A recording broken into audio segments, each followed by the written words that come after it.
One thing that I always remember is that always the first act of correction is to go into your imagination because that's where it all starts, anyways, right? First, go into your imagination and see it as done. See it the way that you want it to unfold. I find that super, super effective. We're being given raw materials. The world is always giving us raw materials, the materials to work with.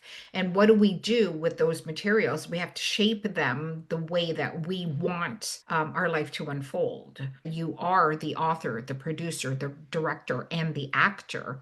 If you go to the movie theater and you walk in closer to the end of the movie, you sit down, you see the end, but then you're like, oh, the end was so good. Let me go back to the start and watch the beginning and the middle. But because you've already seen the end, it's like, how a villain comes in and then the main character goes through something that they have to overcome. You're not triggered. Like if you didn't see the end, you'd be like, on the edge of your seat or biting your nails or so nervous. But because you already know what's going to happen, when you see the main character going through all of these trials, I know what's going to happen. So you don't get as emotionally involved in it. You're just there to enjoy the Mhm. actual plot. That's basically living in the end. We determine what the end is. And then whatever happens in the middle, it's like, well, we already know what's going to happen. So I don't need to get triggered by this or allow it to take up so much of our energy. We're still human, so we're not going to get it perfect.